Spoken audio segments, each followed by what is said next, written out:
No matter where a player learned the game, he had to start with a pair of skates, a stick, and a puck. But equipment has changed over the years, and those innovations have allowed hockey to evolve into the faster, more precise game we know today. But innovations are not limited to equipment. The game itself evolves, and those who effect the most change wind up in the Hall of Fame. They are hockey's pioneers, like Bobby Orr, the legendary Boston Bruin defenseman who changed the way his position was played. Throughout his 10 seasons with the Boston Bruins in the late 1960s and early 70s, Bobby Orr, the prodigy from Parry Sound, Ontario, was a true hockey revolutionary. He was the first defensive player in the history of the game to focus on offense. Here's Bobby Orr going in, backhander. Orr broke the mold of the typical hockey defenseman by inventing a new and electrifying style that forever changed the way the game was played.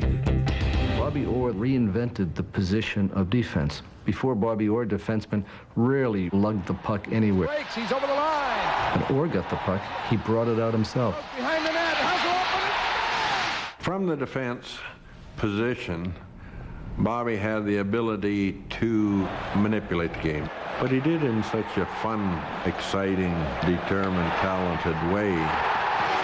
I played a style that wasn't a style that many players played. Coaches didn't like it. Teams didn't like it. If they'd asked me to sit back and not skate with the puck, I don't think I would have been nearly as effective.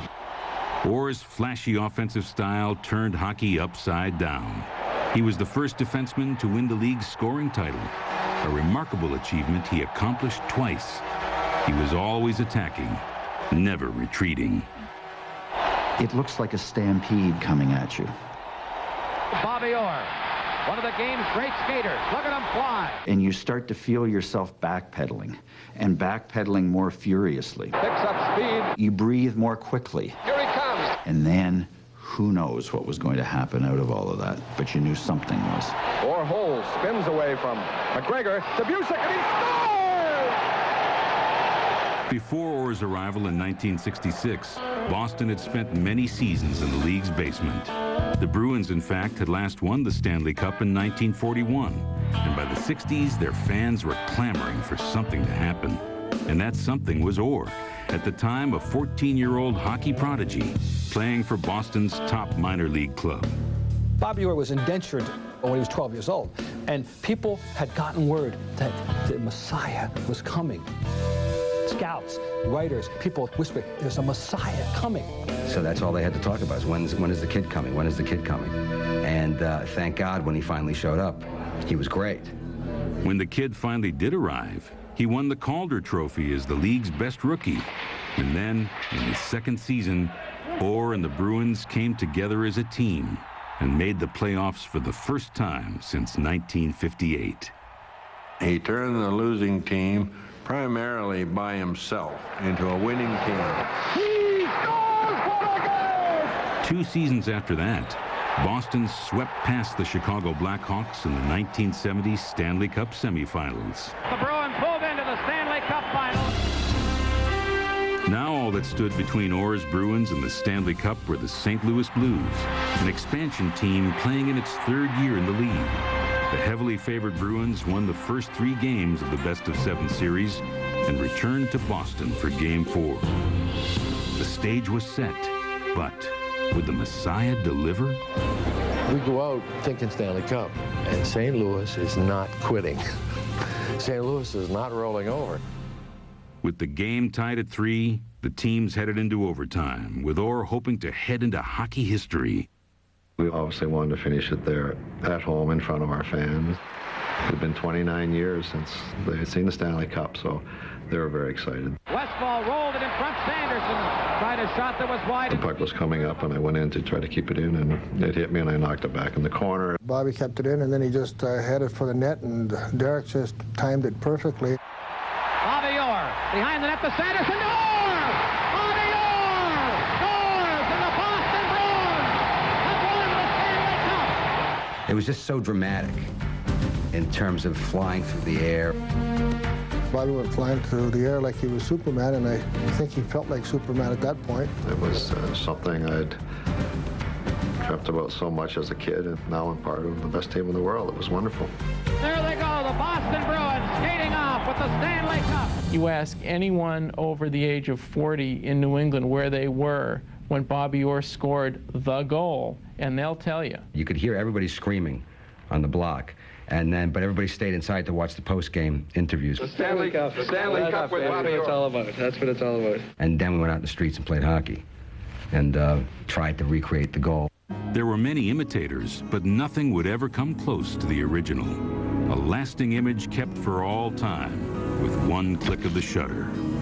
Picture really made the goal and made it bigger than it probably would have been, because it's one of the great sports pictures of all time.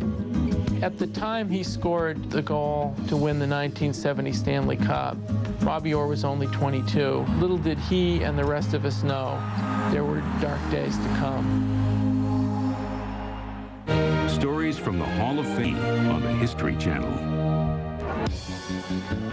It's rare when a young athlete delivers on his promise and potential, but that's what Bobby Orr did when he led his Boston Bruins to the 1970 Stanley Cup.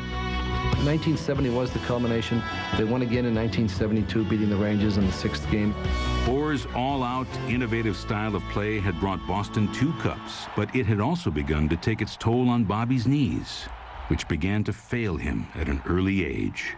When you're carrying the puck as a defenseman and making the moves he made, he gets hit in the knee an awful lot.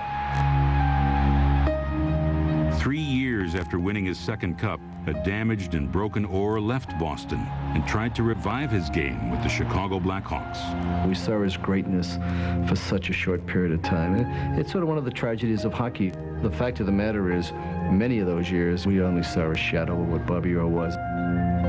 Finally, in 1978, no longer able to play to his accustomed high level on his injury-ravaged knees, Orr left the game almost as quickly as he came to it. He was just 30 years old.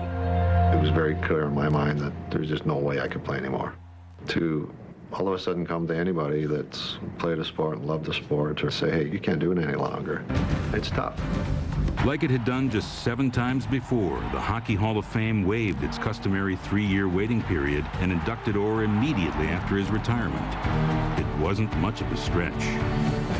Seeing who had been waived previously, there was no way until somebody changed the rule on me that Bobby Orr would have to wait 3 years. He was that outstanding. The Hall of Fame, it's quite a place, and the players that I'm there with, it's wonderful. Bobby Orr was a 3-time most valuable player, and 8 times he was named the league's best defenseman. His career lasted slightly more than 10 seasons, but in that 1 decade, his style of play changed the game more than it had changed in the previous 50 years.